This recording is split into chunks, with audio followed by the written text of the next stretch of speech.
Coming dry like this shit off. No, no, that's something.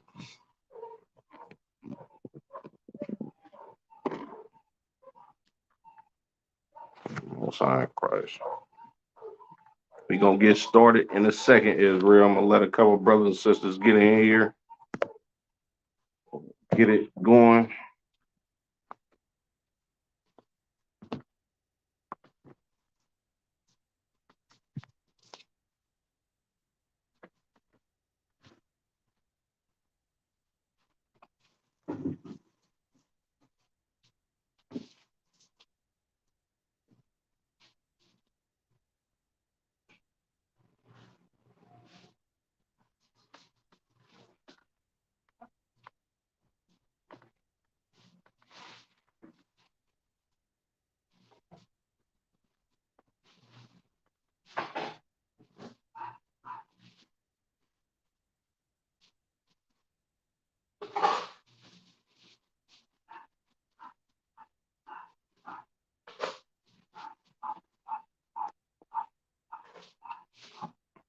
Matam Yeezy. Yabashim al Shabrakata.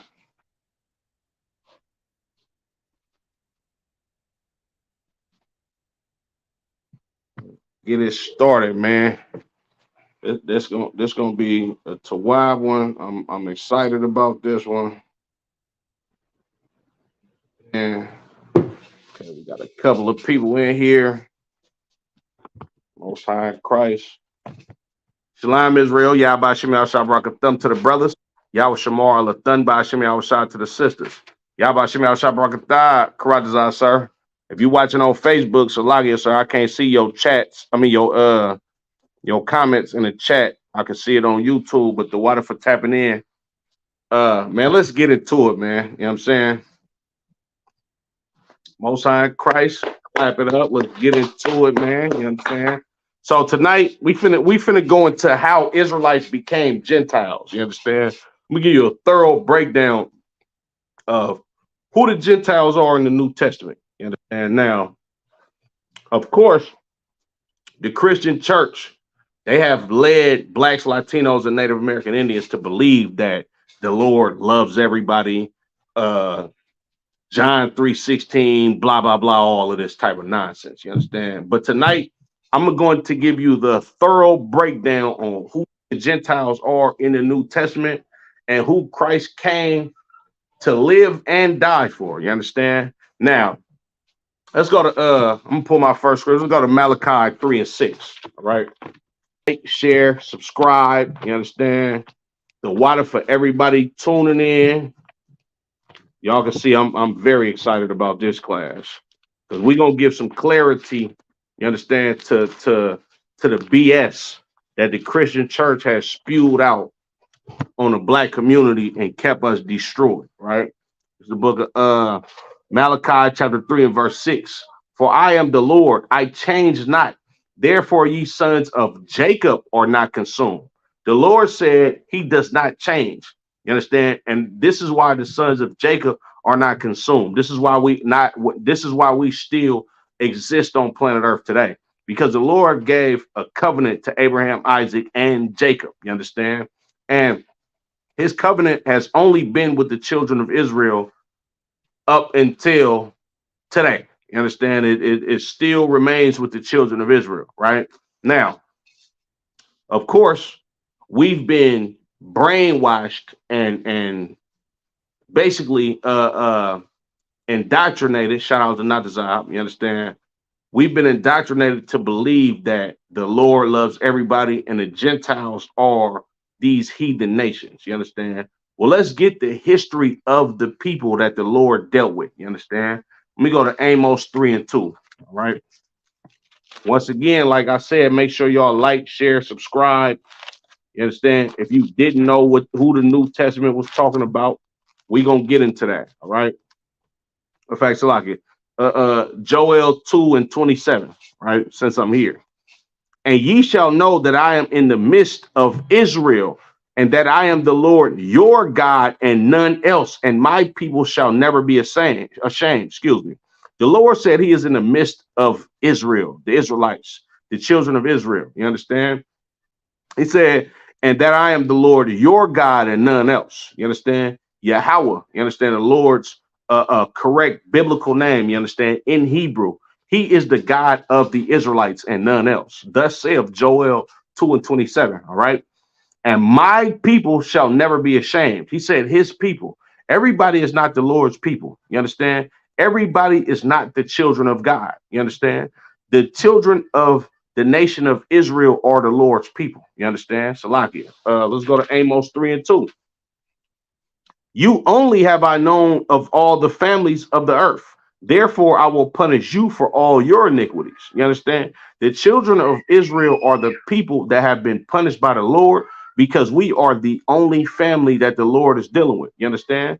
So when a child loses their life to gun violence, sitting in their damn house, you understand, minding their own business, watching cartoons, and a stray bullet comes through the room. The reason why is because the Lord is pronouncing judgment on the children of Israel.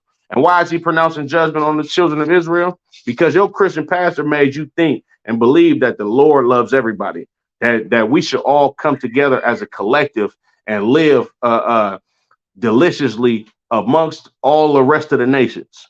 You understand? But I'm going to show you throughout history where this started and where we aired at. You understand? And how we became known to be, as the scriptures called us in the New Testament, Gentiles. You understand?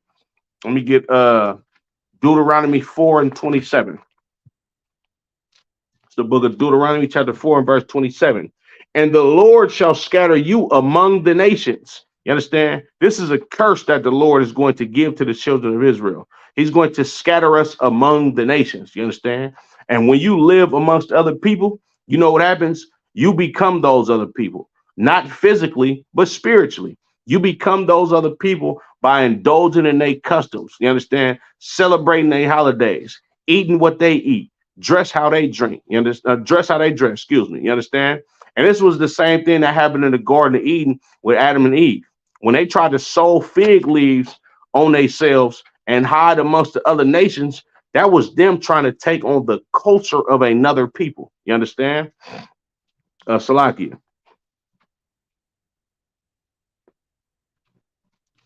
And ye shall be left few in number among the heathen, whither the Lord shall lead you. You understand? And we left few in number among the heathen, whether the Lord has led us. You understand? We left few in number amongst the so-called Caucasian man, amongst the East Indians. You understand? Amongst Africans, amongst all the rest of these heathens, and we indulge in their customs and take part in their lifestyle. Right?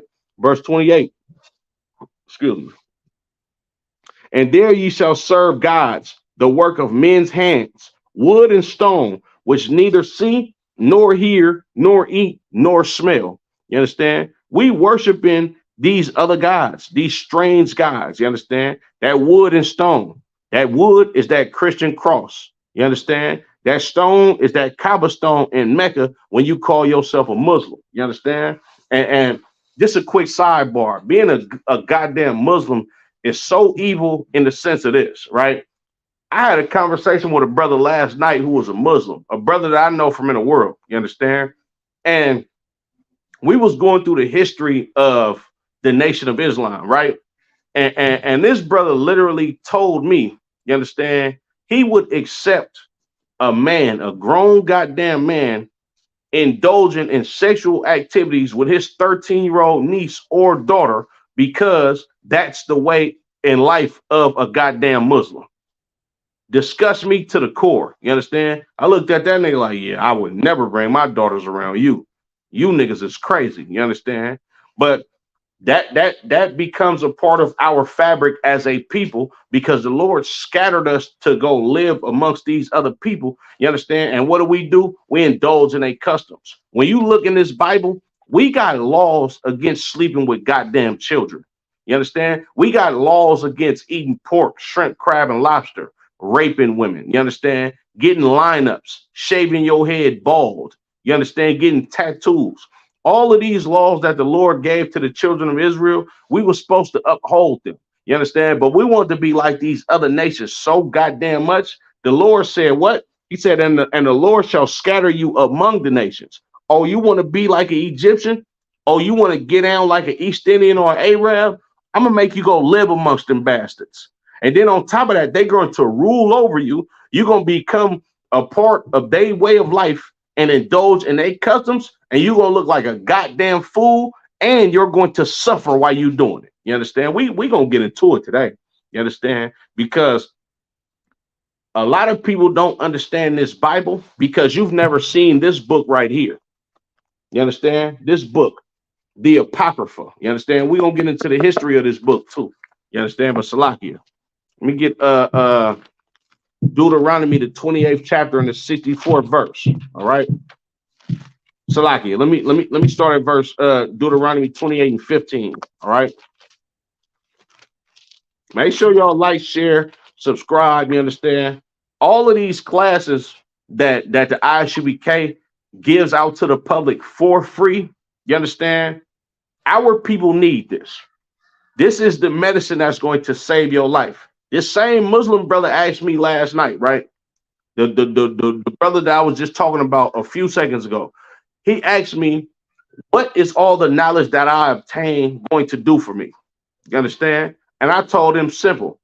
If you don't know where you come from, then you're not going to know where you're going. You understand? All of the knowledge that I obtained up under Commander General Yohana Barakatah Yahweh Yahweh Shah, you understand? In this glorious Isupk school, this has taught me how to be a man, how to have morals and standards, and to understand what happened in the past. Like the scriptures say, the things that was written aforetime are written for our learning. You understand? You read these scriptures, right? You got that phone? So like you read these scriptures, and you're supposed to learn from the mistakes that your ancestors did. So like I don't know where I just put it. You understand? You're supposed to learn from the mistakes that your forefathers did. All right. Oh, Most High Christ, the water. Appreciate it, princess. You understand? You're supposed to learn from the mistakes that your forefathers did. You understand? To not like and big shout out to Captain Soccer War. You understand? AKA Big Cap Sock G. He said some of the coldest stuff that I've ever heard a priest say. He said, I'm gonna paraphrase what he said. The Bible is so damn beautiful, right? In the sense of this is not a fairy tale story where you see a whole bunch of righteous niggas that just got it right 100% of the time and everything was a-okay. No, niggas was being niggas. Niggas was smoking weed. Niggas was having sex with other niggas, women. Niggas was doing all type of wicked shit, excuse my French, on the left side of how you supposed to live as a nation. And what happened? You see over and over and over and over again our people being destroyed by these other nations because the Lord put us up under these other nations because we want to indulge in a lifestyle and live like these other nations. So you know what the Lord did? He gave us exactly what we wanted. You understand? And in turn, whatever the hell we wanted and being stiff-necked people and wanted to go follow these other nations, it destroyed us. You understand? You want to eat shrimp, pork, crab, and lobster? Oh, you're going to catch some type of health disease. Go sleep with a whore if you want to. You're gonna get AIDS. You understand? Go indulge in celebrating the 4th of July. You understand? Or Chinese New Year.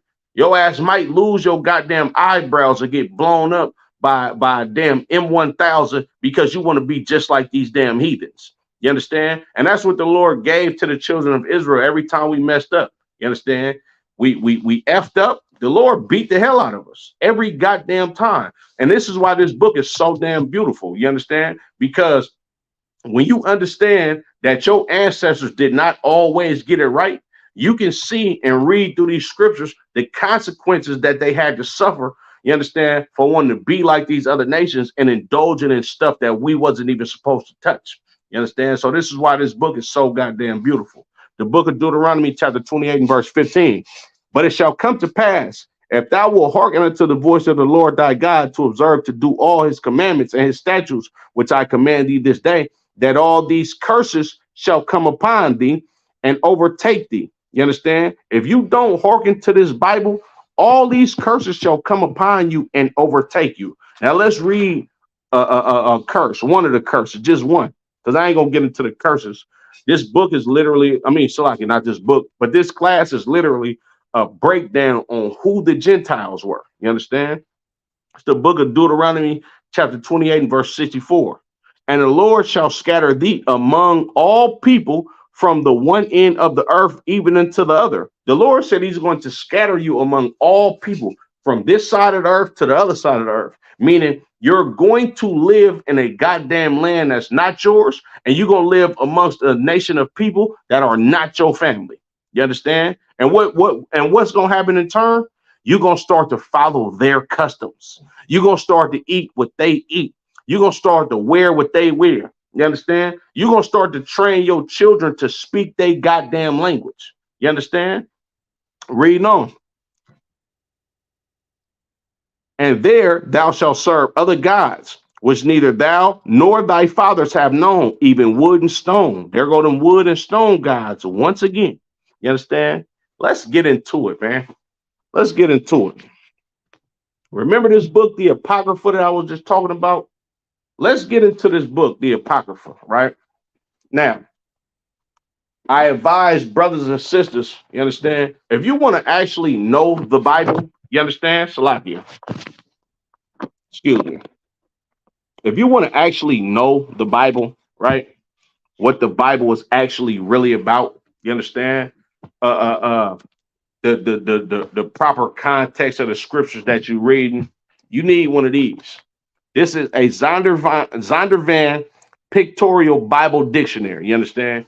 This has a whole lot of words in the Bible, you understand, that will give you clarity on what you're actually reading. And we're going to get into this book today because this book is a great tool for you to understand the Bible when you're studying by yourself. All right. Apocrypha, the Apocrypha. What is the Apocrypha? You understand? I'm gonna give you a brief summary of what the Apocrypha is, and then I'm gonna read what it is, what this Zondervan Pictorial Bible Dictionary says about the Apocrypha. All right, bear with me. Got any questions? If y'all got questions, man, go ahead and put them in the chat.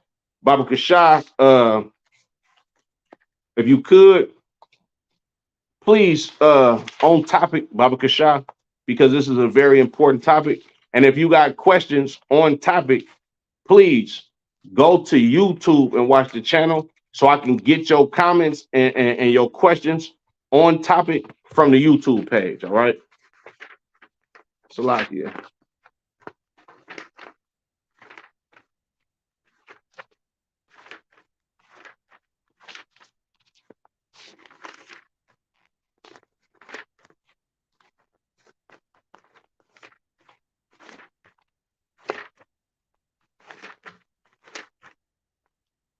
Okay, where we at? Apocrypha. Interspread among the canonical books of the Old Testament and the Old Latin Vulgate Bible are certain additional books and chapters. It is to these that the Protestant usage generally assigns the term apocrypha, right? So the apocrypha is about 15 or so books that was included, you understand, and it can and what it says the canonical Bible, you understand? If you get a 1611 King James version of the Bible, the apocrypha, these 15 books that was taken out by the Protestant church in, I believe it was 1885. It has these books, these 15 books smack dab in the middle of the Old Testament, right? And the reason for them taking these books out were, and by the way, the word apocrypha translates to hide or to keep hidden or to be hidden. You understand? And when you read this book, you get a clearer concept of the history of the Bible before the New Testament and why the New Testament played out how it played out. You understand? But we gonna do a lot of reading out of this apocrypha today. All right. Wasn't any more on that. In English versions, the apocrypha are usually presented as 15 separate books. Yeah, of course, you understand? 15 books that the Protestant church, of course, these was Edomites that took this goddamn and the Protestant church was an offshoot or off branch of the Roman Catholic Church. You understand? So they took these 15 books out and named it the Apocrypha, which translates to hide or to be hidden or the hidden. You understand? But let's get into it because, of course, our topic is today how Israelites became Gentiles. Now let's go to First Maccabees. All right.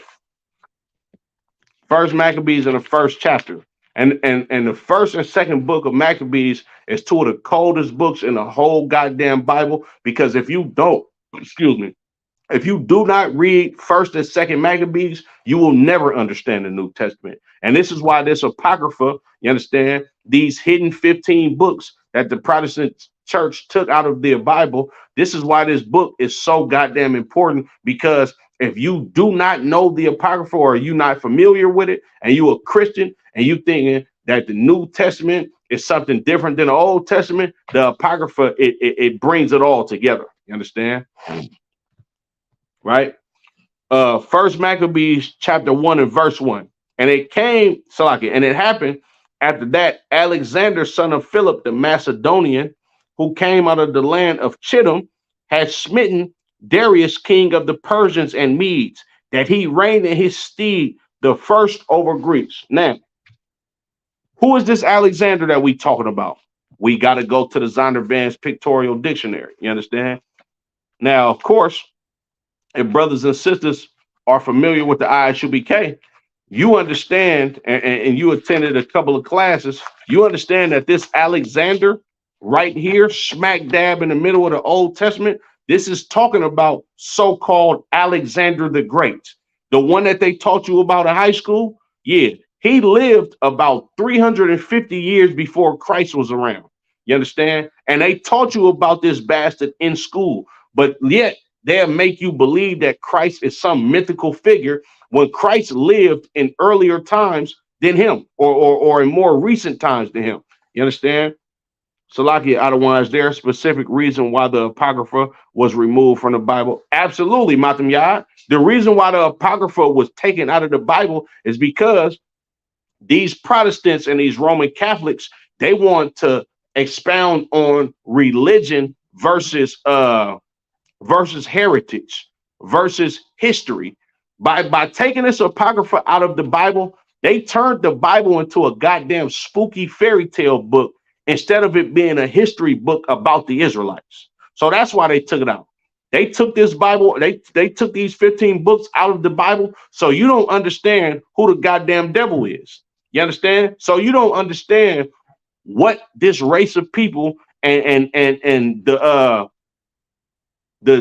they took these books out, so you don't understand how the Caucasian man came into power.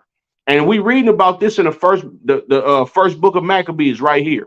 You understand? If you don't understand how the Caucasian man came into power, then you would never understand why this Caucasian man still reigns today and where he got his power from and what he did throughout history to obtain the power that he has today. So that's why they took this out, Matam Yah. You understand? Most High in Christ. That's why they took this out, because they wanted to keep hidden the actual history of what the Israelites actually went through before the New Testament. You understand? Questions? No? Most High in Christ. So let's get Alexander in the Bible. You understand? Alexander the Great, all right? Son of Philip, king of Macedon. Hold on. It says he's son of Philip, king of Macedon. If y'all think I'm making this up, Salakia. I don't know if you can see that. Probably can't see it. Let me see. Get that for y'all. Right there. It says Alexander the Great. You understand? This is the first Caucasian man in history to rule over the goddamn planet Earth. You understand? Now, it said he was the son of Philip, king of Macedon. First Maccabees chapter 1 and verse 1. And it came to happen after that Alexander, son of Philip, the Macedonian, who came out of the land of Chittim, had smitten Darius, king of the Persians and Mede, that he reigned in his stead, the first over Greece. This Alexander the Great, you understand? If you look into the history of him, he was the first white man to rule planet Earth as a goddamn Greek. This is when white people came into power. If you look at the dream of Nebuchadnezzar, all of the other nations besides the Caucasians, they had power. The Africans had power. You understand? The Assyrians had power, so forth and so on. The Babylonians, you understand, and so forth and so on, right? Alexander is the one that gave a head, in a sense, so to speak, or gave a status to Caucasian people. And of course, Alexander, him being a Macedonian, he's an Edomite. You understand? And all of these people that conquered the land of Europe from the so-called Polynesians of today, because those are the original Europeans. You understand? These Caucasian men, they actually got to Europe from a dude named Zepho. And you can read about Zepho in the book of Genesis, and Zepho is one of the sons of Esau. You understand? He's one of the dukes of Edom. You understand? But Salakia, all right? Let's get more on Alexander. Son of Philip, king of Macedon, and Olympias, and Iparit, princess, born 356 BC. Although not named in the Bible, he is described prophetically in Daniel, the he-goat. Now, he is named in the Bible. You understand? He's named in the Apocrypha, right? When it say he's not named in the Bible, meaning he's not named in the books deemed to be what's the word I'm looking for? Deemed to be the original fit for the Bible. You understand? This is why they took this out. You understand? But he was absolutely named in the Old Testament, because the Apocrypha, it fits smack dab in the middle of the Old Testament. You understand? So he's absolutely named in the book of First Maccabees. All right. Salakia. The he-goat from the west with a notable horn between his eyes. He came against the ram with two horns, which was standing before the river, defeated the ram, and became very great until the horn was broken and four notable ones came up from it. You understand? And the precept to what I just read is Daniel, the 8th chapter, the 5th verse to the 8th verse. You understand? This is a big shout out to my big brother Kasar Pakai for blessing me with this book, because this book is so vital in order for you to actually study, to give you the history of the word that you're looking for, and will actually point you to the precepts in the Bible so you can get context of what you're researching. You understand? So once again, you know what I'm saying? The water to my big brother Kasar Pakai for blessing me with this book. You understand? Salakia. Yeah, but this Alexander the Great, this is the son of Philip and Olympias. You understand? Some Macedonians, some Caucasian people. You understand? He became the first to rule over Greece. All right. Verse 2, and made many wars and won many strongholds and slew the kings of the earth, and went through to the ends of the earth and took spoils of many nations, insomuch that the earth was quiet before him, whereupon he was exalted and his heart was lifted up. This Caucasian man, Alexander the Great, this nigga was, and the reason why they call him the Great, because he was a great goddamn conqueror. He was skilled in warfare. You understand? When you read in the book of Genesis, the Lord said he's going to bless Esau with the sword, and by the sword shall he live. Salakia. Let me get that real quick. Salakia.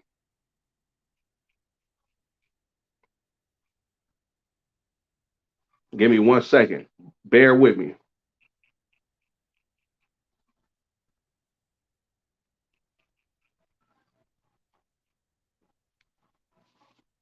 The book of Genesis, chapter 27 and verse 40.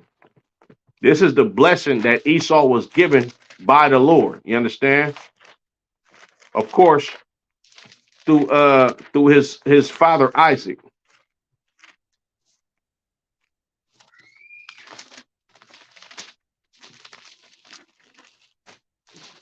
The book of Genesis, chapter 27 and verse 40. And by the sword shalt thou live, and shalt serve thy brother. Salaki, and shall serve thy brother. And it shall come to pass when thou shalt have the dominion that thou shalt break his yoke from off thy neck. You understand? Isaac gave a blessing to Esau that he was supposed to live by the sword. You understand? How did the Caucasian man conquer? By the sword. I'm gonna read it again. Verse 2. First Maccabees chapter 1 and verse 2 again. And made many wars and won many strongholds and slew the kings of the earth. This is how they obtained their power in this empire, by killing, raping, robbing, and murdering. You understand? It's the same story with every goddamn Edomite that arises to power.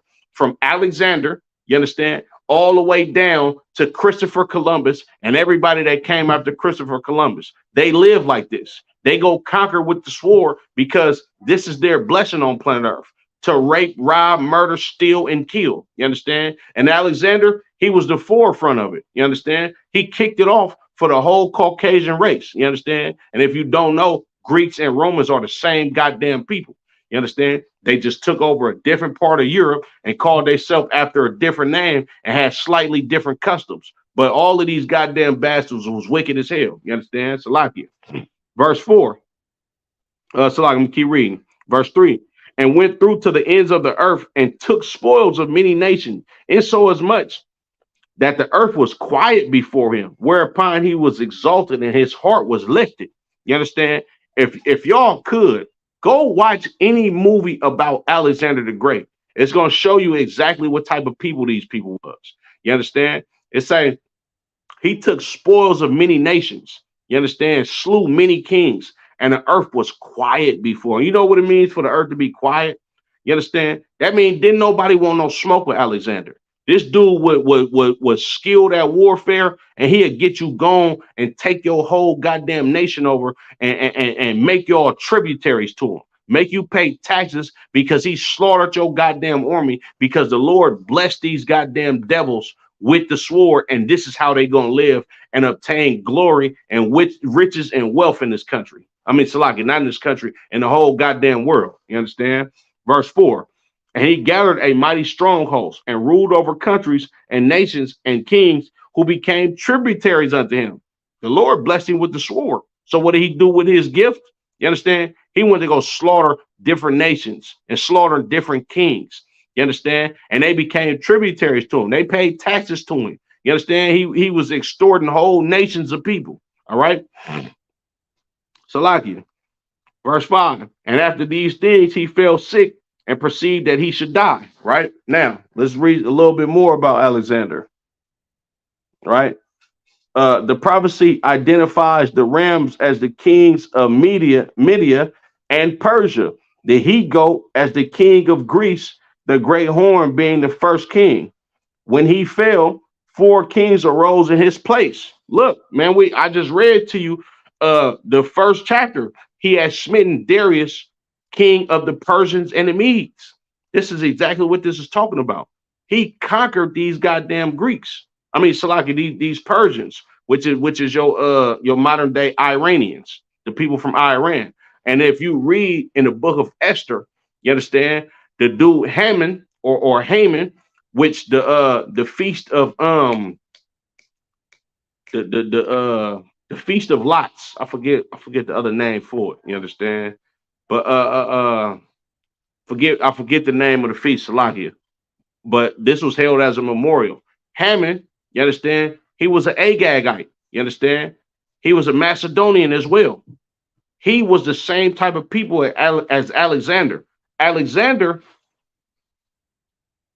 Iran is Ishmael. Nah, not necessarily. The Iranians are the original Persians. You understand? Iran, the Iranians are the Persians. You understand? And of course, if you want to break down on that, General Muhammad, he can break it down way better than me. You understand?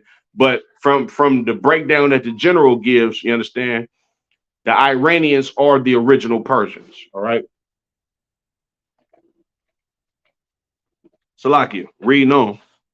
And after these things, he fell sick and perceived that he should die. Now, it don't say clearly what Alexander got sick off of in this pictorial Bible dictionary, nor does it say it in the scriptures. But if you know the custom of the Greeks, a lot of them were homosexuals.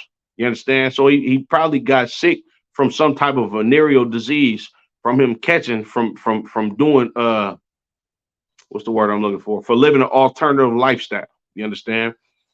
So he died, right? And after the Salakia, verse 6. Wherefore he called his servants such as were honorable men and had been brought up with him from his youth, and parted his kingdom among them while he was yet alive. So his servants, the other Macedonians that he grew up with, he parted his kingdom to them. You understand? Now let's read this again in this pictorial Bible dictionary, right? It says, 4 kings arose in his place. The historical fulfillment is striking. Alexander led the Greek armies across the Hellespont into Asia Minor in 334 BC and defeated the Persian forces at the river Granicus, moving with amazing rapidity. Salagi. He again met and defeated the Persians at Issus. Turning south, he moved Salakia. Turning south, he moved down the Syrian coast, advancing to Egypt, which fell to him without a blow.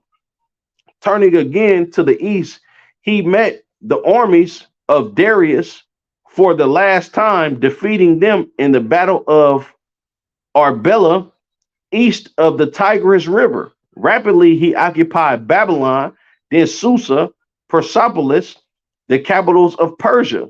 The next years were spent in consolidating the new empire. Alexander took Persians into his army, encouraged his soldiers to marry Asians, and began to Hellenize Asia through the establishment of Greek cities in the Eastern Empire. He marched his armies eastwards as far as India, where they won a great battle at the Hydaspes River. The army, however, refused to advance further, and Alexander was forced to return to Persepolis. While still making plans for further conquest, he contracted a fever, weakened by the strenuous campaign and increasing dissipation. He was unable to throw off the fever and died in Babylon in 323 BC at the age of 32. His empire was then divided among 4 of his generals. While Alexander was outstanding as a conqueror, his notable contributions to civilizing came via his Hellenizing efforts. The fact that Greek became the language of literature and commerce throughout the inhabited world, for example, was of inestimable importance to the spread of the gospel. Now, I know I just read a lot. We're going to get into what that word Hellen means or Hellenize mean, and we're going to get some more on what happened after Alexander the Greek fell and what happened when he parted his kingdom to these 4 generals. Now, Salakia. Verse 7. So Alexander reigned 12 years and then died. Alexander came to prominence when he was 20 years old. Yeah, well, Salakia. Alexander conquered the known world when he was 20 years old. This is basically a man child. Alexander, like, when you're 20 years old, you don't even have the capacity to actually understand what you want to be in life. This nigga was a goddamn war general by 20 years old, conquered the whole goddamn world, and then died at 32 years, reigning for 12 years out of his life. You understand? Salakia. Let's get into what the word Hellen means or Hellenize. All right.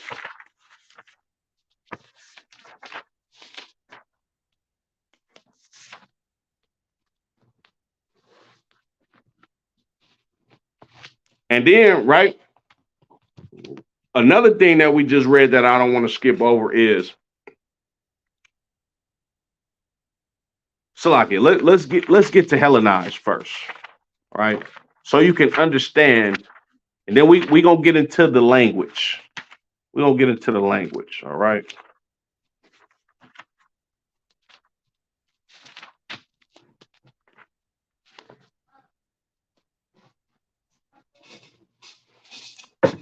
Hellenist, non-Greeks who spoke Greek, a term used specially of Jews who made Greek their tongue and with it often adopted Greek ideas and practices. To Hellenize a people, Salakia, to Hellenize a people means to force them to live like a Greek. You understand? Man, he was a young killer. Yeah, he was. He was Matamyad, and you know why he was a young killer? Because the Lord blessed him in the with the sword. Thus saith Genesis, the 27th chapter and the 40th verse.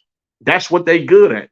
They good at killing. You understand? They ain't good at nothing else but killing, raping, robbing, and murdering. You understand, right? But back to Hellenizing. To Hellenize, the Hellenistic period was what Alexander and his people bestowed on everybody that came to be ruled by the Greeks. And to Hellenize you was to force you to indulge in Greek customs. It was to force you to live like a Greek, eat what Greeks eat, speak the Greek language. You understand? Indulge in the activities of what Greeks do. This is what they did. They meant just like they do the same shit throughout history over and over and over again. Just like Latinos and so-called black people, we speak in a tongue and live in the customs of our conquerors.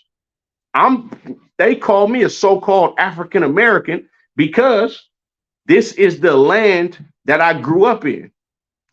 Our people grow up celebrating Christmas, Thanksgiving, New Year's, speaking English, Spanish, so forth and so on. You know why? Because it's the same concept of Hellenizing Jews back in the known world in 300 BCs. It's the same thing. They conquer you and put their customs on you and make you live like them. This is how black people, Latinos, and Native American Indians came Gentiles in the New Testament. We're gonna get some more. You understand? Salakia, let's go to Greek. You got any questions? So, don't be scared. Madam Yah, you got any questions? Put them in the chat, my nigga. I got you. We you know what I'm saying? We gonna do it.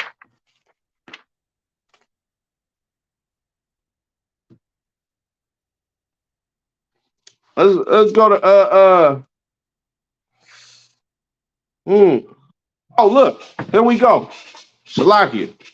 Grecia or Grecians. Grecia is Greece, the home of the Hellenes.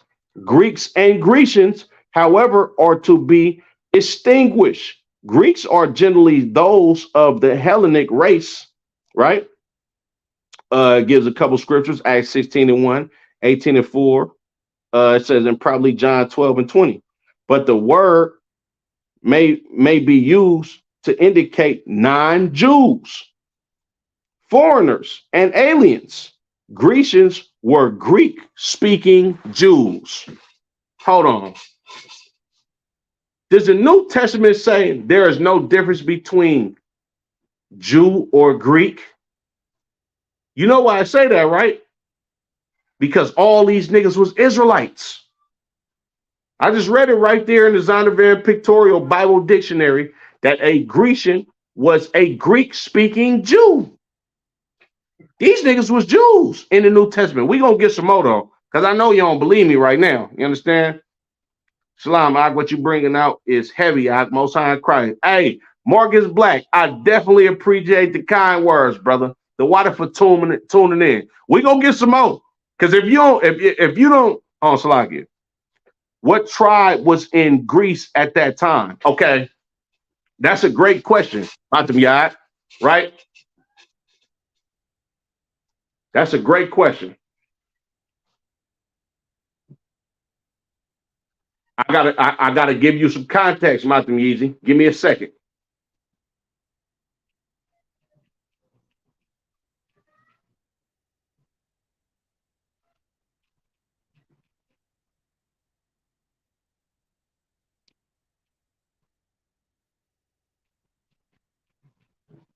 Gotta give you some context, right?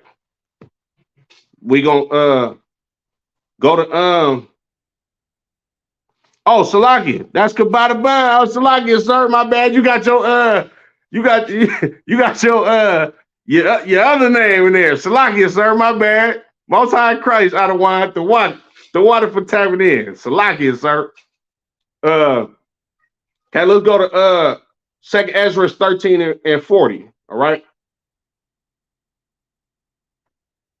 Second Ezra 13 and 40. Once again, Kabata Bun, Salakia, sir. I did not know that was you. Salakia. Forgive me, Baba Kashan. What I say? Second Ezra 13 and 40. Khan, sir. I think you gotta go to your what's the name? The your email settings or something like that. Second Ezra chapter 13 and verse 40. Those are the 10 tribes which were carried away prisoners out of their own land in the time of Hosea the king, who Salmanasar, the king of Assyria, led away captive, and he carried them over the waters, and so came they into another land. Now, Matam Yaz, to answer your question, you said which tribes was in Greece at this time? I'm finna give you the context and the history, right? During the time of the Assyrian captivity, right? The northern kingdom, right? Yeah, which is every nation, not slightly, not every nation, every tribe with the exception of Judah, Benjamin, and I believe half or a piece of Levi, right? The northern kingdom went into captivity to the Assyrians, right?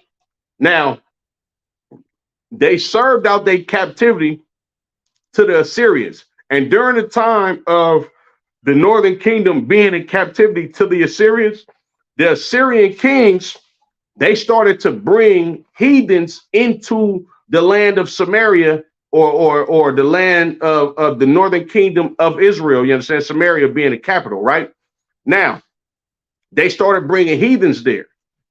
This is why Christ said, enter ye not into the city of the Samaritans, because Christ knew that there was no Israelites in the northern kingdom. These was all heathens, right? Second Ezra 13 and 41.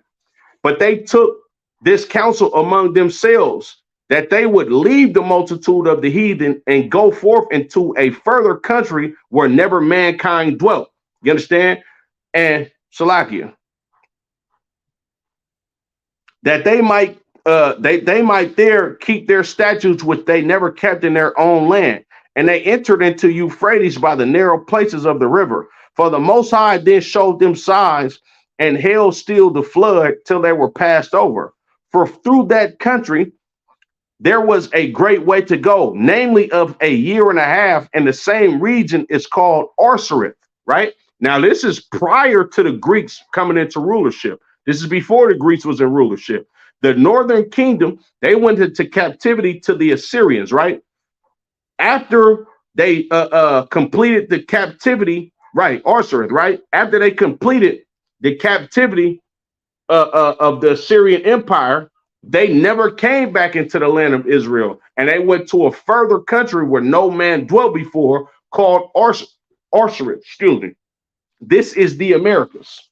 You understand? This is North, Central, South America. You understand? Canada, all of that. You understand? On top of that, the Caribbean islands as well, right? So this is where the Northern Kingdom was at during the time of the Greeks being in rulership over the known world at that time. So to answer your questions, what tribes were in Greece at that time? This was Judah, Benjamin, Levi, and some of the remnant of the Northern Kingdom that was scattered about. You understand? But for the most part, it was Judah, Benjamin, and Levi. And we're going to get into that as well. All right. So, Laki, back to the Apocrypha. First Maccabees chapter 1 and verse 8. And his servants bear rule everyone in his place. All right. So this is the servants of Alexander ruling over the kingdom of the Greece, of the Grecians, right? And they bear rule in their own places. He had 4 generals, right? You got the Seleucid Empire, the Ptolemaic Empire, and I forget the other 2 names of the empires, the other 2 names of this branch of the Greek Empire, but it was 4 different regions that the Greeks ruled in. You understand? They had 4 different dynasties. 4 different dynasties. All right. Verse 9. And after his death, they all put crowns upon themselves. So did their sons after them many years, and evils were multiplied in earth. So these Greeks, these generals of the Greek that comes up from Alexander, that reigned in his stead, they begin to be kings over their own realms, over their own regions. That's why I say they put crowns over on their heads, because they begin to rule as kings in their own different region. And all of this is because of the work that Alexander the Great put in, or Alexander the Greek put in. You understand? So now you got 4 different realms of the Greek Empire, or 4 different kings of these Greeks that's been ruling for these numbers of years after Alexander had set them up. You understand? Right? Verse 10. And there came out of them a wicked root, Antiochus, surnamed Epiphanes, son of Antiochus the king, who had been in hostage at Rome. And he reigned in the 137 year of the kingdom of the Greeks. So the Greeks, they've been ruling for 137 years at this point in time, right? And Antiochus Epiphanes, he was that wicked root. He was the one that was badder and eviler than all the rest of these other Greek kings. You understand, right? Salakia. Let's get him, because he's in his pictorial dictionary by name as well. You understand? Salakia, we're gonna be doing a lot of reading tonight. All right.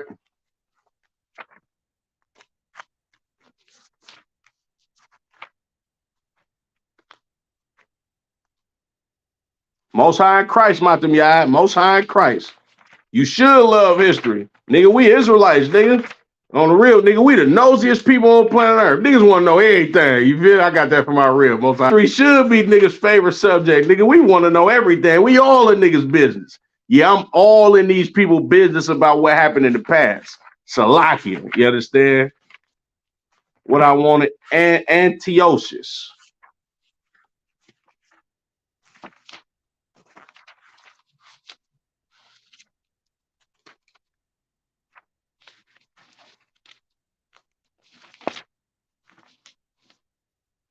Here we go. Antiochus, right? Let's get him, because Yabashimi Al-Shabrakatah and the Quab, the water for tapping in. I appreciate you. You understand? Antiochus the 4th, Epiphanes, son of Antiochus the 3rd, and 8th ruler of the Seleucid dynasty, 175 to 163 BC. Now it gives you the precepts on who this dude is that you can read in the Bible. First Maccabees 1 and 10. I'm gonna read it again because this is a precept that's in this book. And there came out of them a wicked root, Antiochus, surnamed Epiphanes, son of Antiochus the king, who had been in hostage at Rome, and he reigned in 137 year of the kingdom of the Greeks. This is the same guy that we talking about right here in the Apocrypha. He's named right here in this pictorial Bible dictionary. All right. First Maccabees, Salakia, First Maccabees 1 and 10, and First Maccabees chapter 6 and 16. In his attempt to Hellenize the Jews, remember that word Hellenize again. in his attempt to force Greek customs on Israelites, all right, he had a pig sacrificed on the altar in Jerusalem, forbade circumcision, and destroyed all the Old Testament books he could find. These outrages involved him in the Maccabean War, which the Syrian armies were repeatedly defeated by brilliant Judas Maccabees. Now you can read about Judas Maccabees. So like it has the scriptures in here, right? Judas Maccabees, he rose to power in the book of First Maccabees and the third chapter of the first book of Maccabees. You understand? But that's a whole different breakdown of the wars. We just going into how we became Gentiles. All right. Salagia. Did I have more on that? Yeah, let's keep going. All right. Verse 11. In those days went there out of Israel wicked men who persuaded many, saying, let us go and make a covenant with the heathen that are round about us. For since we departed from them, we have had much sorrow. So this device pleased them well. Then certain of the people were so froward in that they went to the king, who gave them license to do after the ordinance of the heathen. Verse 14, whereupon they built a place of exercise at Jerusalem according to the customs of the heathen, and made themselves uncircumcised, and forsook the holy covenant, and joined themselves to the heathen, and were sold to do mischief, right? So now, we just read that Antiochus Epiphanes, what he did when he was in power, he forbid us to keep our laws. You understand? On top of him forbidding us to keep our laws, he forced us he Hellenized us in forcing us to indulge in the customs and the ways and lifestyle of the Greeks. You understand? Now, when you look at this place of exercise in First Maccabees, the first chapter and the 14th verse, this is talking about a gymnasium. You understand? A gymnasium is like today, but back in those times of the Greek, it was a custom of the Greeks to walk around butt naked. You understand? These dudes was freaks. They used to do all type of weird stuff. You understand? So these wicked Negroes that was Israelites that wanted to indulge in a lifestyle of being a Greek because they seen these people having so much goddamn fun and wanted to be just like these heathens. These niggas actually built a goddamn gymnasium in Jerusalem in order to actually indulge in the alternative lifestyle. Excuse me, I gotta watch my words because they're gonna effing block me. You understand? But in the customs of alternative lifestyles of these Greek men and women. You understand? So our people, we indulged in living like a goddamn Greek from being Hellenized by Alexander and the rest of his 4 generals that ruled over us at that time. You understand? Antiochus Epiphanes, him being one of the rulers of the Seleucid dynasty, their realm or their region where they reigned over us it just happened to be in the land of Israel. You understand? Ptolemy, he had Egypt. You understand? Another general, he had India, and then another general, he had Macedonia up there in Greece. Excuse me. You understand? Salakia. Verse 15 again, and made themselves uncircumcised and forsook the holy covenant and joined themselves to the heathen and were sold to do mischief. You understand? So we started actually living and doing everything that our oppressors were doing, just like here in America. You understand? Your oppressor tells you it's okay for you to be a homosexual, you going to do that. Salakia. Matter of fact, let me get Proverbs 3:31.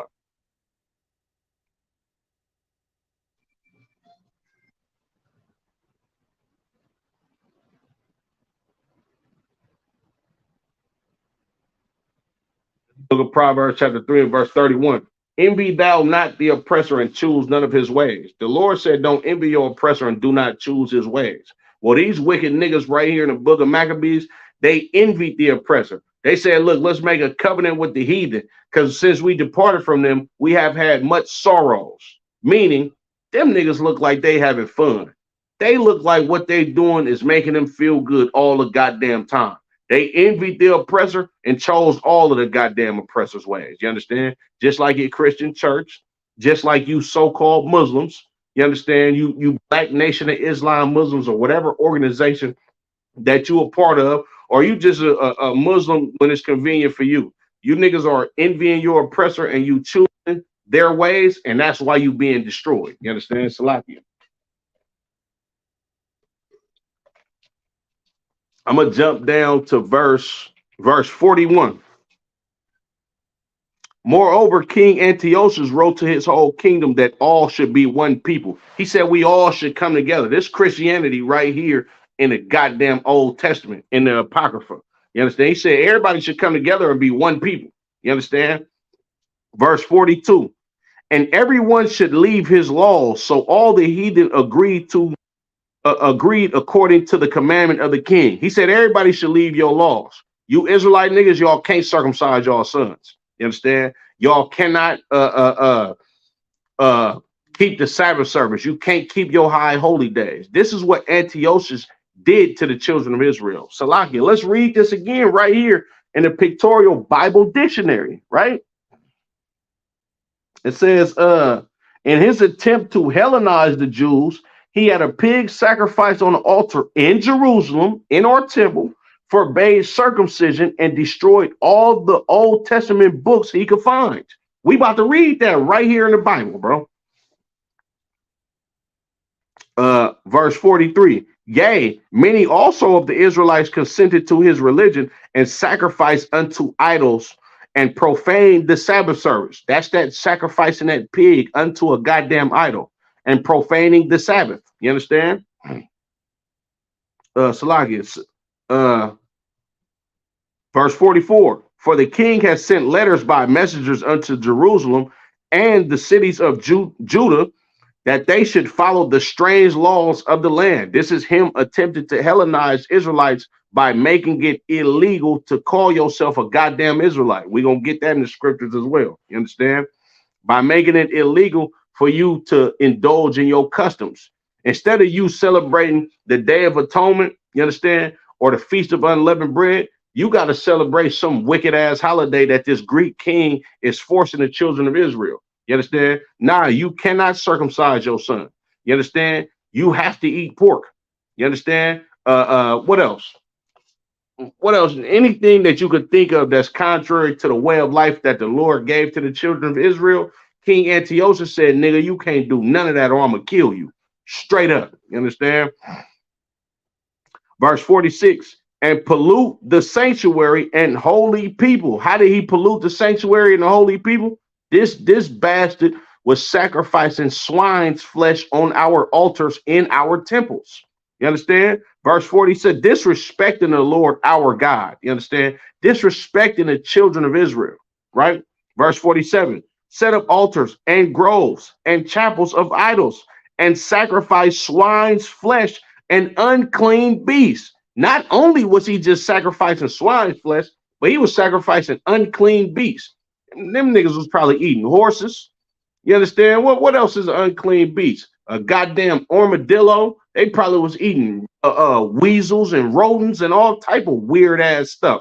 Excuse my French. You understand? It did like it gotta piss you off to understand the history of your goddamn people and knowing how you've been destroyed by the same damn people over and over and over and over again.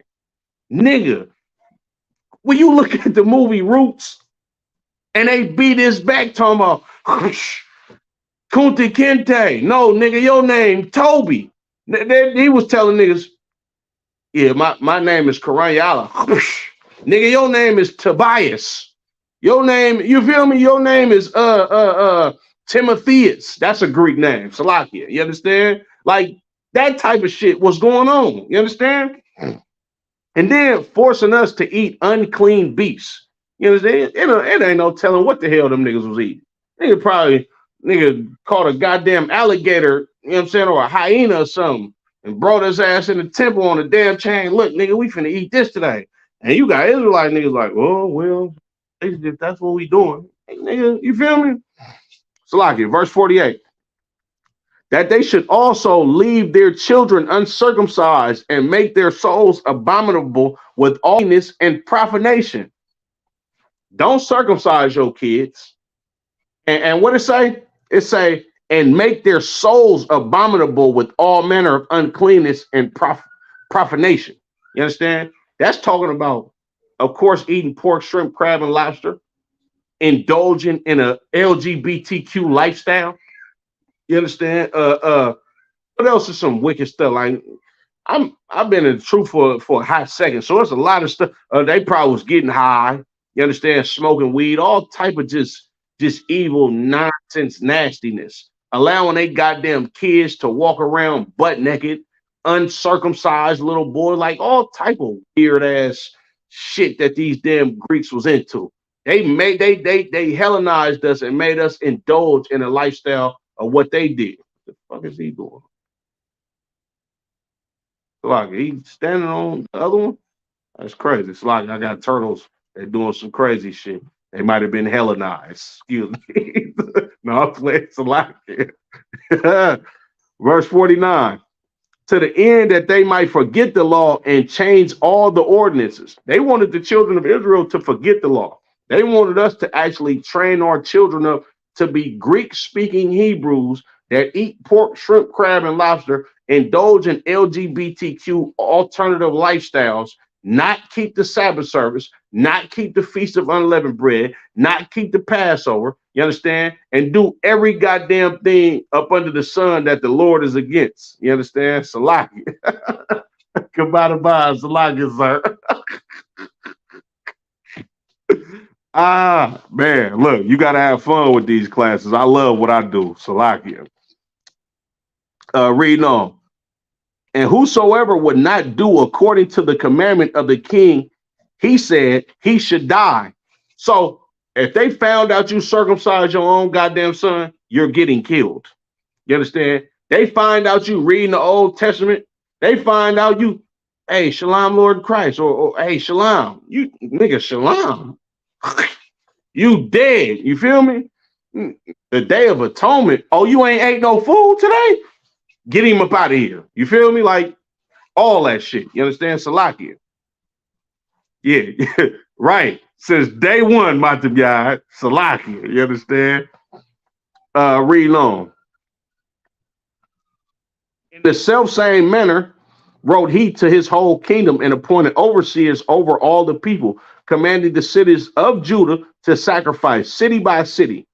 Then many of the people were gathered unto them, to wit, everyone that forsook the law. And so they committed evils in the land and drove the Israelites into secret places, and even wheresoever they could flee for succor.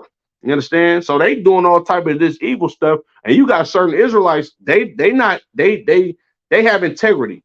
They upholding the law. They're like, nah, bro, we not doing what this nigga talking about. We finna keep our laws. And they had to flee up out of our land. And these niggas was chasing them down and killing them because of this.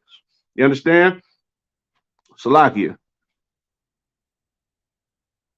Verse 54. Now the 15th day of the month, Caslu, in the 145th year, they set up the abomination of desolation upon the altar and builded idol altars throughout the cities of Judah on every side, and burned incense at the door of their houses and in the streets. And when they had rent in places the book of the law, which they found, they burned them with fire. So they was finding the Old Testament. They was finding the first 5 books of Moses. You understand? The books of the law. And anytime they found this book, they'll rip them up in pieces and then burn them. You know why? Because they wanted the children of Israel to be as the Greeks. They wanted to strip us of our culture, thus stripping us of our power and keeping us as they goddamn slaves forever. You got to understand, when America tells you that you're not a real Jew, you know what America is telling you? When America is telling you that the Jews is not black, when they freezing Nick Cannon accounts, when they do what was the other brother name, the football player, Steven Jackson or whoever the hell he was, Colin Kaepernick. Well, Colin Kaepernick didn't really say nothing about us being Jews. I'm talking about the football player brother that said something about us being Jews. When they ostracize you for speaking up about the children of Israel being blacks, Latinos, and Native Americans, and they take everything that you've gathered for yourself in this empire and telling you you can't say that, and you anti-Semitic and all of this bullshit that they be telling us about our people and our customs. You understand? What they telling you is, nigga, you are a slave. We want you to, Kyrie, absolutely, sir. You understand? Kyrie Irving, absolutely, sir. Salaki, I forgot about that, brother. When they telling you you can't speak about this or you anti-Semitic, what they telling you in so many words, the translation is, nigga, you just a slave. So we want to keep you as what we want you as. We want you to work in these goddamn fields. You got a question? Deshaun Jackson, the Water Prince, I appreciate it. Deshaun Jackson, they did him bad too. You understand? Kanye West. You understand? How can we forget about Ye? Right? They telling you you can't say this or you can't speak up about this. You know why? Because they want you to continue to be a goddamn drunkard. They want you to continue to be a weed smoking, drug dealing. You understand? They want you to continue to prostitute your sisters out. They want you to continue to leave your goddamn children. They don't want you to teach your children the customs of actually being an Israelite, because it's power in taking hold of your customs. It's power in fixing your goddamn nation. Like, we in the UPK. We not a slave to goddamn Christmas and fucking Mother's Day. So you're not finna get $200 billion off of the Israelite School of Universal and Practical Knowledge, because we don't celebrate that bullshit anyway. You understand? Our customs is going to be our customs. We're going to keep our own high holy days, our feast days. We're going to come together amongst us and our people alone, and everybody's going to be outsiders if you're not in this school. And the power in that is this. I'm not going to accept to be your slave, because I know that I'm God's chosen people and I'm better than you because you're a goddamn heathen. You understand what I'm saying? So with these Greeks, they Hellenized the children of Israel and made us indulge in their customs, because they understand what most blacks, Latinos, and Native American Indians don't understand. Your power lies in your nation. Your power lies in your heritage. And most of all, your power lies in serving your God. You understand? Salakia. Reading on. Verse 57. And wheresoever was found with any the book of the testament, or if any consented to the law, the king's commandment was that they should be put to death. Thus did they by their authority unto the Israelites every month, to as many as were found in cities. Now, the 5 and 20th day of the month, they did sacrifice upon the upon the idol altar, which was upon the altar of God. Nigga, they disrespected the hell out of us. They put an idol altar on top of the altar that the priest gave sacrifice to the Lord to in our temple. These goddamn bastards was evil as hell. You understand? Salakia. Verse 60, at which time, according to the commandment, they put to death certain women that had caused their children to be circumcised. They was killing our sisters for circumcising their sons on the 8th day, which is a custom of our people. You understand? They would kill you. That like, and then that's homosexual as hell too. Like for real. Like you got to think about the mind frame of these goddamn Greeks. They will kick in your fucking door, make you strip your goddamn baby naked to look at his private area to see if you circumcised them. And then they're going to kill you for it. I'm going to read some more. And Salakia, and they hanged the infants about their necks and rifled their houses and slew them that had circumcised them. So not only did they kill the sister, they hung the goddamn baby by their neck. When they say they rifled their houses, they ransacked niggas' house. Like this is a police raid. This ain't even a police raid for you selling drugs. This is a goddamn police raid for you actually serving God and living righteously. They killed the sister, hung the little baby, and whatever nigga circumcised this baby, he died too. Man, look, you gotta you gotta understand how crucial it was for the children of Israel during the time of the Greeks. And this is why a lot of us, we just, what's the saying? Go along to get along. A lot of us folded because of the pressure that the Greeks put on us. Barakatah Yahweh Shah for Mattathias and Judas Maccabeus for his sons. You understand? For them holding the torch as long as they did and giving us freedom. You understand? But Salakia, that's a different breakdown. Verse 62. Howbeit many in Israel were fully resolved and confirmed in themselves not to eat anything unclean. So a lot like just like Commander General Yohana and the Isupk. You understand? Back then, they still had brothers and sisters that seen the brutality that was going on against the children of Israel for keeping the laws. But niggas had integrity back then, just like the Isupk today. You understand? And a lot of niggas kept the law. Oh yeah, damn, they got killed for circumcising their son. Shit, they gonna have to kill me too. I'm circumcising this little nigga. And we can't read the Bible. It's crazy, bro.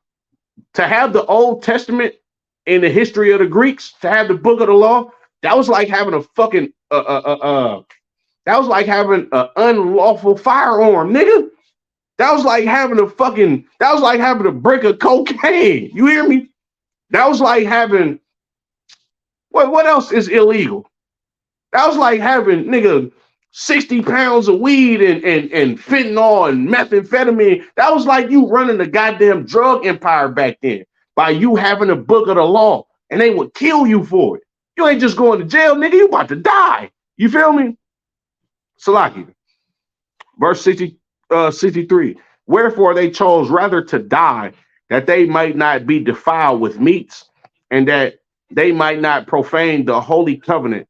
So then they died, and there was very great wrath upon Israel. You understand? So a lot of these brothers, they kept their integrity. You understand? And they would rather die than to sin against the Lord. You understand? And this is the same type of men that Commander General Yana has raised up in the ISUBK.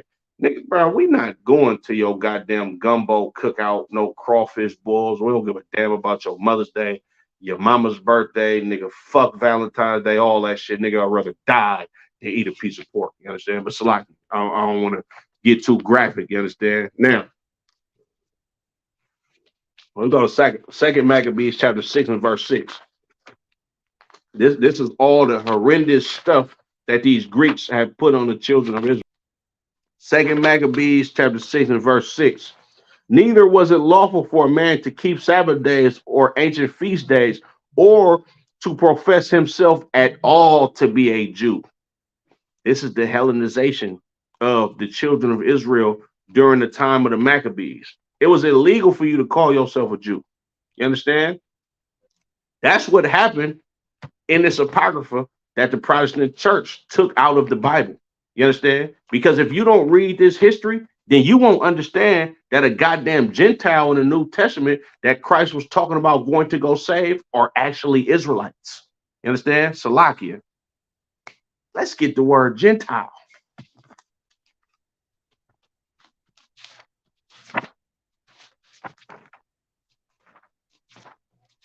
Let's get the word Gentile.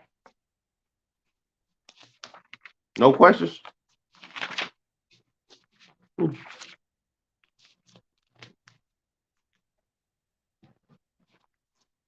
Gentiles in the KJV, in the KJV of the Old Testament, 32. People, 11 times. Heathen, 142 times. Nation, 373 times. Nation being the usual in the ASV, ORSV. Them, of course, those are two versions we don't even deal with. Sometimes Goy refers to Israel. You understand? A Gentile sometimes, and the word for Gentile in Hebrew is Goyah. All right. plural is goyim, right? That means a foreigner. You understand, or somebody that's not an Israelite. But it's saying certain, like there's a couple of times where it's referred to as Israel, or it's referring to Israelites. You understand? So like I'm gonna read that again. Sometimes Goy refers to Israel. Now the precepts Genesis 12 and 2, Deuteronomy 32 and 28, Joshua 3 and 17, 4 and 11, 10 and 13, 2 Samuel 7 and 23, Isaiah 1 and 4, Zephaniah 2 and 9. All right. Uh, but Am is the ordinary term for Israel. Goy usually means a non-Israelite people. In the New Testament, Greek ethnos renders Goy, while Laos people corresponds to Hebrew. All right. Now, let's get to the New Testament, because this is why it's so important for you to understand the language. Angela Nuno. Hold on, Salakia. I have a question. Can I still be involved in the school even if my husband has left me? I have paid my 10% for a while and I check into classes online. Salakia, sis, is your husband a part of the school? And if your husband is a part of this school, the brother's not going to leave you if he's a part of this school. But you know what I'm saying? If you Israel, sis, of course, you keep paying your 10%, you keep checking into these classes, and you stay in this school, sis. If your husband is in the school or out the school, of course, if he's in the school, we understand through the scriptures that a man can never leave his wife unless she has committed adultery on him. So if you ain't committed adultery on your husband and he's some brother in the world and he left you and you not dealing with him, you understand? He is in it. Okay, if your husband is in the school, right? And what I would do if I was you, sis, you should get to contact with your husband's camp leader. Try to set you up a marriage council, so y'all can get through your differences, and just do whatever the council tells you to do. But as far as you staying in the school, you understand? You stay in the school. You keep coming to these classes, and you uphold your oath as a daughter of Zion, and keep following these law, statutes, and commandments, and keep checking in the classes, sis. You understand? I hope that helped you out. But Salakia, let's get to the New Testament. Was that what I'm about to do? Yeah, let's get to the New Testament. All right. Let's go to John 7 and 34. Matter of fact, Salakia. Let's go to Matthew's 10 and 5. All right. I have, but they won't set up a council. I have asked for one. They don't respond to me. Okay, maybe, sis, you probably need to reach out to your husband. Reach out to your husband and try to get an understanding with your husband on what's actually going on. You understand? And come to him and ask him for counsel, because you want to work on your marriage, and you want to build your family and keep your household intact. And you want to make sure that you're not sinning, you understand, by just doing anything that's contrary to the protocol of the UPK. So yeah, you know what I'm saying, sis, you might want to go holler at your husband and see what's going on with that. All right, Salakia. What I wanted, Matthew's 10 and 5. The book of Matthew, chapter 10 and verse 5. These 12 Yahushua sent forth and commanded them, saying, go not into the way of the Gentiles, and into any city of the Samaritans enter ye not. Christ said to his 12 disciples, don't go into the way of the Gentiles, you understand? And don't go into the way of the Samaritans. Now, like I said, it's important for you to understand the original language that the Old and New Testament was written in. Now, of course, the Old Testament was originally written in Hebrew, right? But the New Testament, which most of the New Testament was written by Paul, is actually written in Greek. So the original language of the New Testament was written in Greek. And the reason why it was written in Greek is because the children of Israel were subjected to living like Greeks. You understand? So a lot of our brothers and sisters are part of the diaspora, right?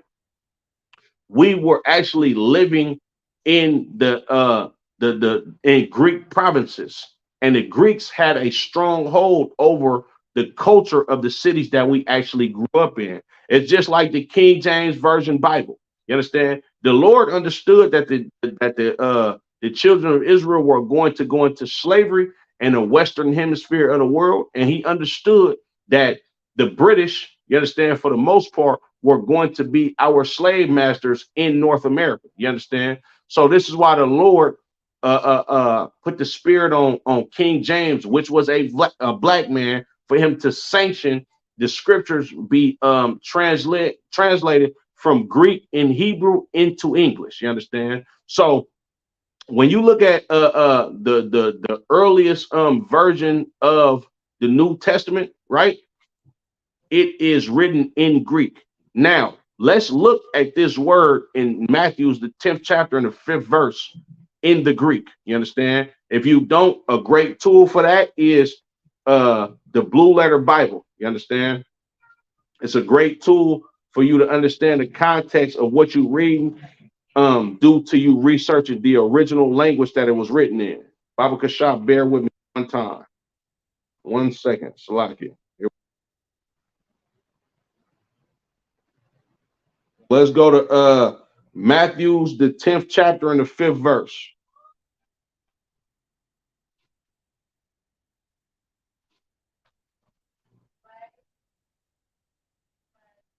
It's the book of Matthew, chapter 10 and verse 5. Once again, I'm going to read it. Salakia. These 12 Yahushua sent forth and commanded them, saying, go not into the way of the Gentiles and enter, Salakia, and into any city of the Samaritans enter ye not. Right? Now, let's see, Salakia. Let's see what this is actually saying from the Greek. Let's go to that word Gentile in the Greek. All right. Gentile. The Greek word for Gentile in this sense is ethnos. All right. Ethnos. All right. And let's go to a couple of definitions of ethnos. A multitude, so like not that one, I don't need that one. A tribe, nation, people group. In the Old Testament, foreign nations, not worshipers, not worshiping the true God, pagans, Gentiles. You understand? So this word ethnos is the same word as Goya in the Old Testament, and it means foreigners, you understand, non-Israelites that worship pagan gods. So this is Christ telling his disciples, don't go to the Goya. You understand? Don't go into the city of the Samaritans. If you understand what I was explaining earlier in the class on how the Assyrian Empire had the northern kingdom, the northern 10 northern kingdom tribes in captivity, you understand? They began to place Gentiles in the city of Samaria, you understand, or in the northern kingdom of Israel. And this is why Christ is telling his disciples, don't go there because there's no Israelites there. You understand? But that word Gentile in Matthew the 10th chapter and the 5th verse is ethnos in the Greek, which means a foreigner or a heathen that worshiped another god. You understand? But basically a foreigner, somebody that's not an Israelite. All right. Now, Salakia. Let's go to let me see. Let's go to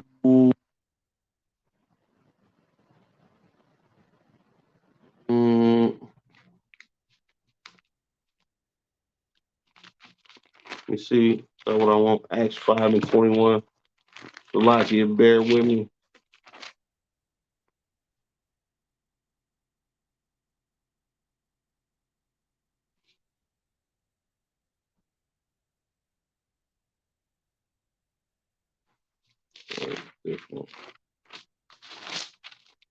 Give me a second, Salakia Israel.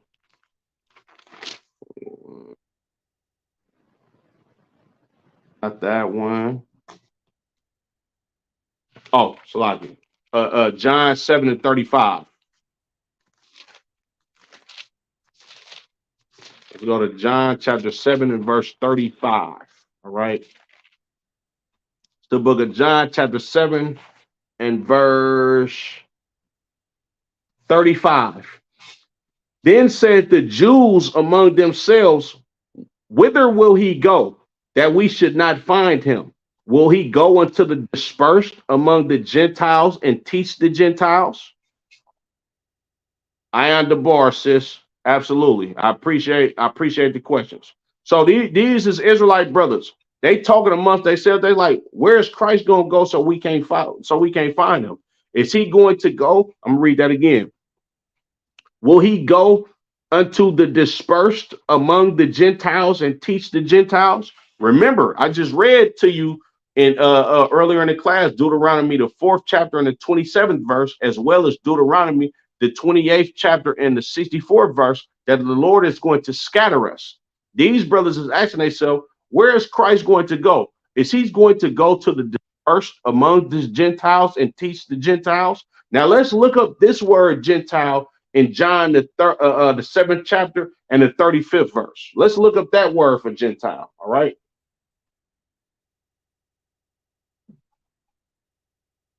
Right here. John 7:30.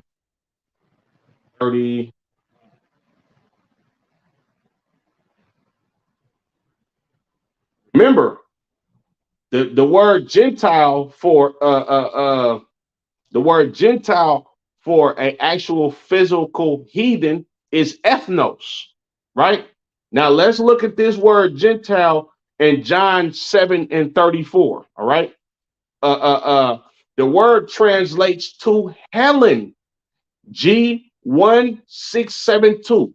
It translates to Helen. You know what Helen means, right?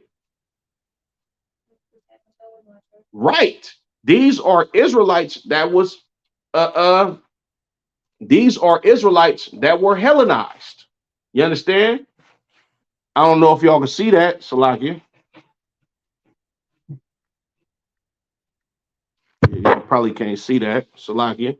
But this word for Gentile in John the 7th chapter and the 35th verse, it says Helen, which of course we just read what Hellenization is. That's the Greeks forcing Israelites to indulge in the custom of a Greek. So you got the word ethnos, which is an actual heathen, and then you got the word Helen, which is a Israelite, you understand, that spoke Greek and lived like a Greek. You understand? Salakia. Let's go to Acts the 18th chapter. All right.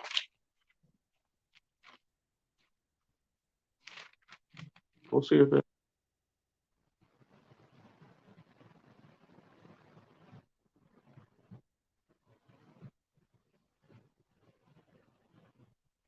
But this is the book of Acts, chapter 18 and verse 1. After these things, Paul departed from Athens and came to Corinth. Athens is a city in Greece. Corinth is a city in Greece. All right. And found a certain Jew named Aquila, born in Pontus, lately come from Italy, with his wife Priscilla, because that Claudius had commanded all Jews to depart from Rome and came unto them. And because he was of the same craft, he abode with them and wrought, for by their occupation they were tent makers. So these was Israelites. You understand? Say they was of the same craft. You understand? He abode with them, right? These was Israelites that took Paul in. All right. Verse 4. And he reasoned in the synagogue every Sabbath and persuaded the Jews and the Greeks. He persuaded the Jews and the Greeks. Now, let's look up this word Greek in Acts, the 18th chapter and the 4th verse.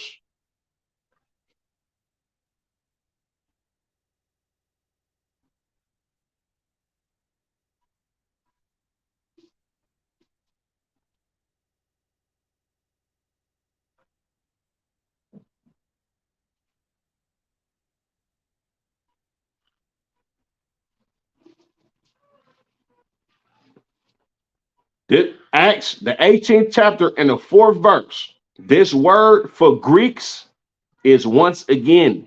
I don't know if y'all can see it. I don't think y'all can see it. It's Helen again. Remember, I just read Gentile, and the word for Gentile in the scripture before that was Helen. Now they named Greeks, and it says Helen once again, right? Now let's read it. A Greek, either by nationality, whether a native of the mainland or the Greek islands or colonies. A Greek in this sense is literally just a person that was born in a Greek province. He's native to that land. That's just like me saying, nigga, I'm a Californian, or I'm saying I'm from the South, or I'm an American. Same thing, right? In a wider sense, the same embraces all nations, not Jews, that made the language, customs, and learning of the Greeks their own. The primary references is to a difference of religion and worship. So basically what they're saying in a wider sense, you could be called a goddamn Greek even if you're not a fucking Greek. Excuse my French, Salakia. You could be called a Greek even if you're not a Greek, just because you lived in that region and live your life as a Greek, you were called a Greek. But this word is Helen, and that word Helen is a Greek speaking. You understand? These Gentiles that they talking about in the New Testament, right?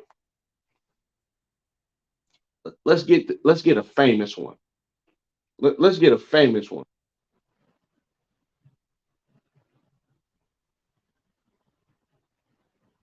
Let's go to Galatians, the 3rd chapter and the 28th verse. Salakia. Just read it here since I got it. The book of Galatians, chapter 3 and verse 28. There is neither Jew nor Greek. There is neither bond nor free. There is neither male nor female. For ye are all one in Yahushua Mashiach, or Christ Jesus. Now let's get this word. We're gonna go to Galatians, the 3rd chapter and the 28th verse in the Blue Letter Bible.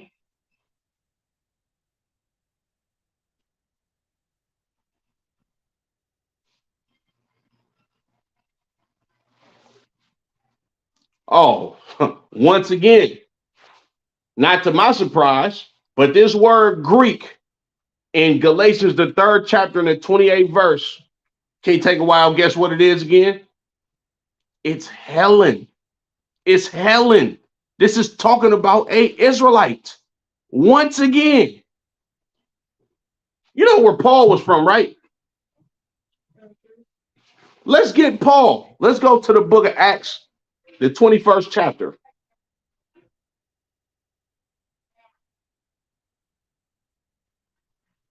Acts 21 and 37. And as Paul was to be led into the castle, he said unto the chief captain, may I speak unto thee? Who said, canst thou speak Greek? This nigga Paul is getting led into the castle in handcuffs. He like, bro, let me holler at you. The captain like, nigga, you can speak Greek? You know why Paul can speak Greek, right? Because he grew up in a Greek province. Right?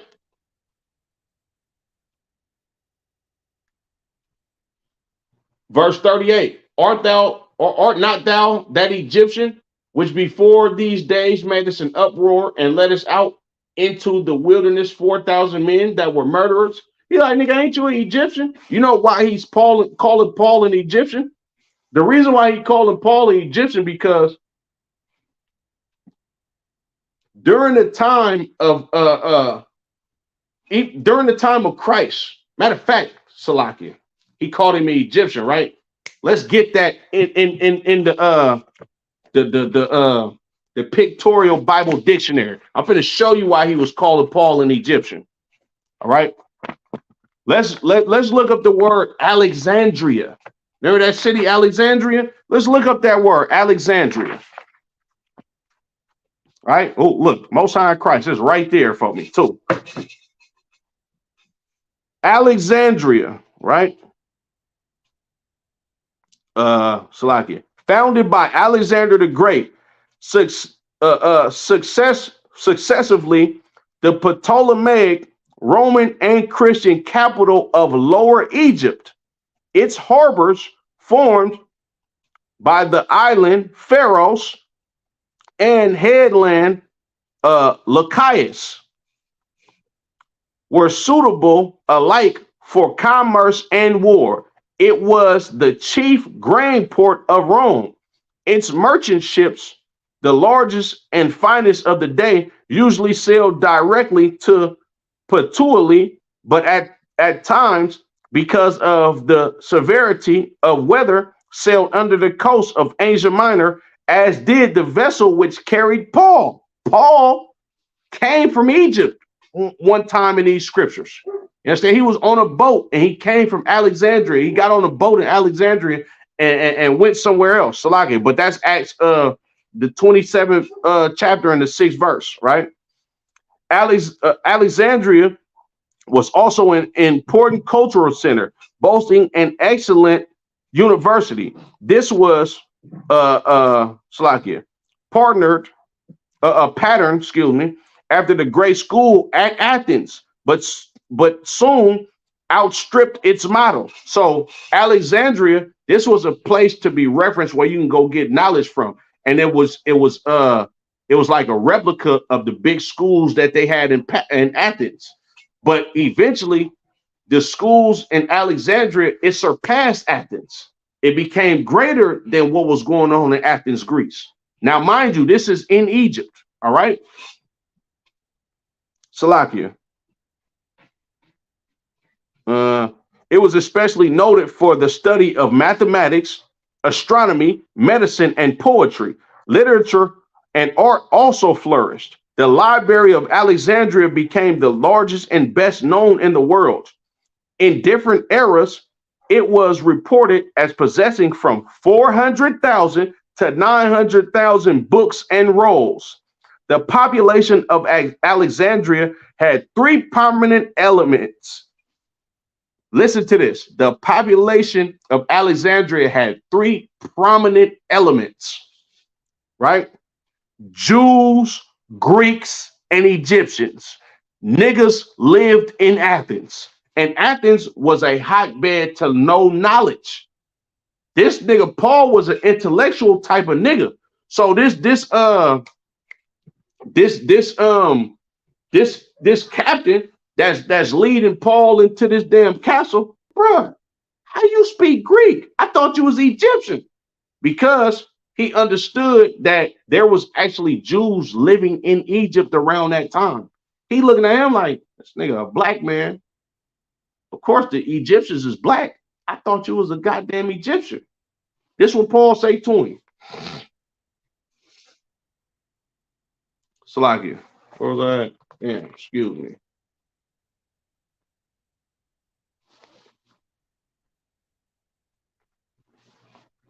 Verse 39.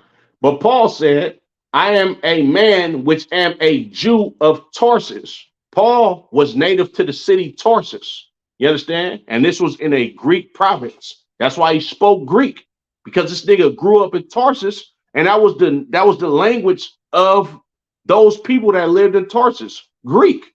And why was it their language? Because they was Hellenized by goddamn Alexander's descendants. You understand? Salakia. A city in Cilicia, a citizen of no mean city, and I beseech thee, Salakia, I beseech thee, suffer me to speak unto the people. Now hold on, let me get something else for you.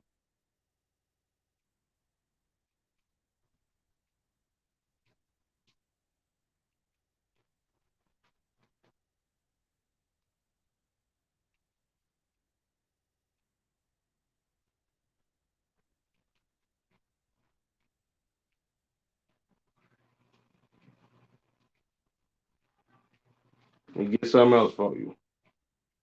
Romans 11 and 1. Let's go to the book of Romans, chapter 11 and verse 1. So, Lockie, I'm going to pull it off the phone because I got it right here.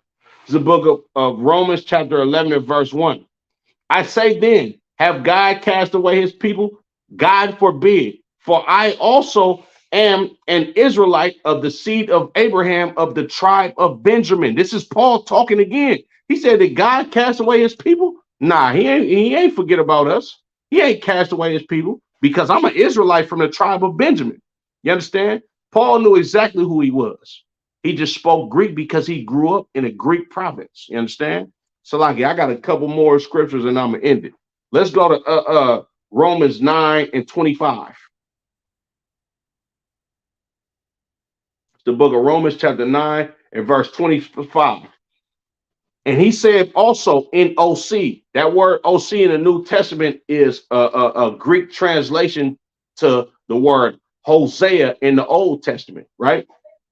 And he said also in OC or in Hosea, I will call them my people, which were not my people, and her beloved, which was not beloved. Meaning he's going to take these damn people that he exiled or disowned because of how wicked they was, and then he gonna allow them to be his people again. Now let's go to the book of Hosea, right? The book of Hosea, chapter 1 and verse 1.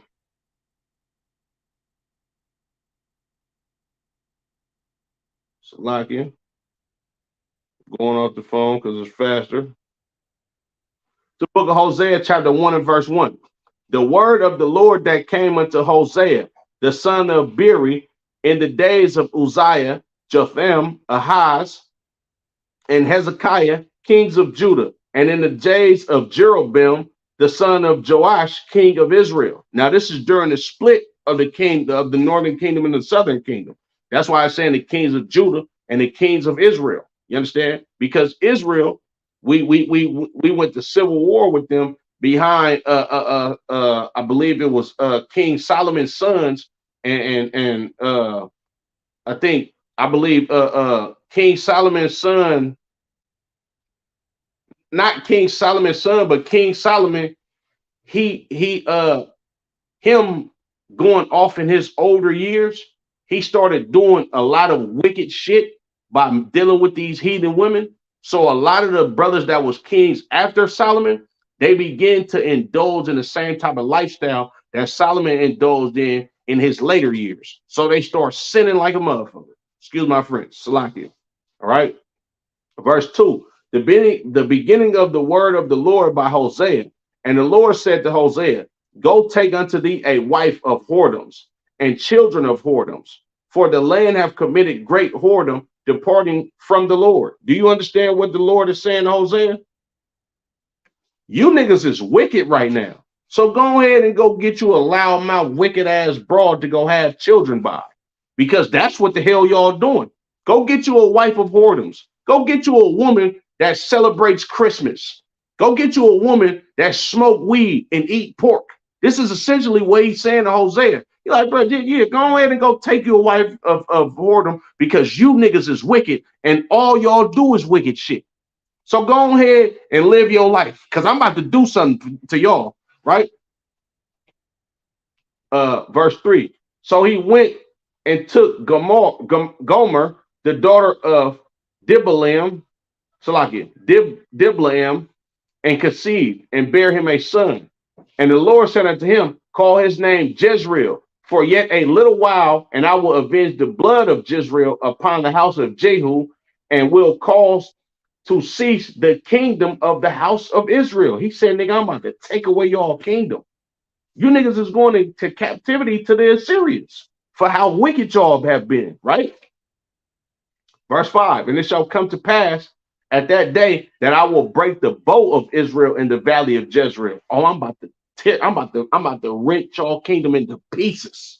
This how mad the Lord is with us. You understand? Y'all Shamal Lathan by Shimmy Awashah, sister, water for tapping in. Appreciate it. Right? And she conceived again and bare a daughter. And God said unto him, call her name Lo-Ruhamah, for I will no more have mercy upon the house of Israel, but I will utterly take them away. This is God spazzing on us. God, he not playing so goddamn much. He said, look, go get you a wife that don't keep my law, statutes, and commandments, because none of you niggas keep them anyway. On top of that, start naming your children after the destruction that I'm about to do to y'all. And you see how God ain't playing. You feel me? You see how like it's beautiful to name your child something glorious of the Lord.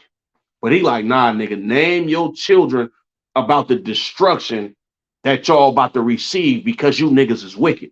God ain't playing at this time, right? Salakia, verse 7. But I will have mercy of Judah and will save them by the Lord their God, and will not save them by bow, nor by sword, nor by battle, by horses, nor by horsemen. Now, when she had weaned La Ruhama, she conceived and bare a son. So now this is the Lord. He differentiating the northern kingdom and the southern kingdom. He like, Judah, they was more righteous than you niggas up here. Judah, Benjamin, and some of Levi, they was a little bit more righteous than y'all. So I'm gonna rock with them. But Northern Kingdom, I'm not fucking with y'all. Y'all niggas is done. You know what I'm saying? Right? Salaki.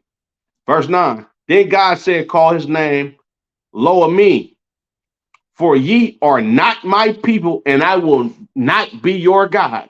He said, you ain't my people, and I'm not going to be your God. He's talking to the northern kingdom of Israel. He's talking to the kingdom of Israel. He said, you ain't my people. I ain't going to be your God. You understand?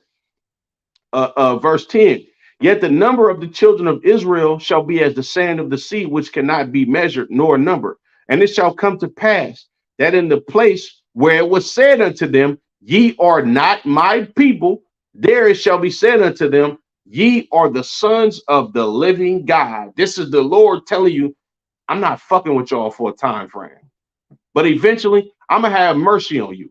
And y'all called y'all niggas not my people.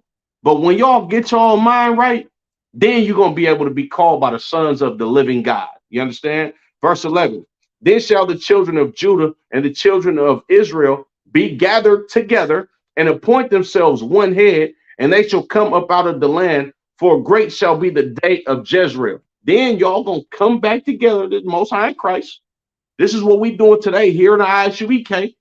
Then you're going to come back together after y'all get it right, and y'all gonna appoint yourself one head over y'all. You understand? It's beautiful. Back to Romans 9:25, right? The book of Romans chapter 9 and verse 25. As he saith also in OC or Hosea, I will call them my people which were not my people, and her beloved which was not beloved. And it shall come to pass that in the place where it was said unto them, ye are not my people, they shall, so like it, there shall they be called the children of the living God.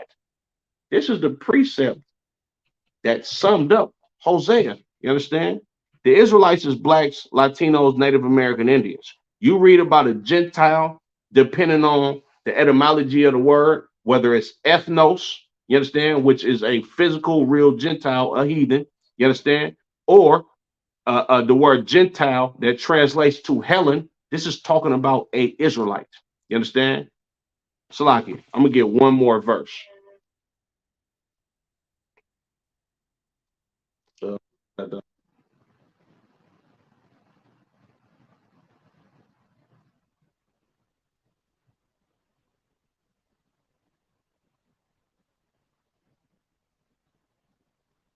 Acts 5 and 31.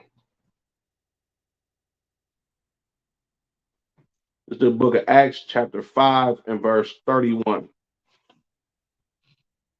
Him hath God exalted with his right hand to be a prince and a savior, for to give repentance to Israel and forgiveness of sins. This is talking about Christ.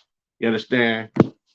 The Gentiles in the New Testament that Christ was going to go teach, or that the Lord had mercy on, was the children of Israel, nobody else. Man, shalom, Israel.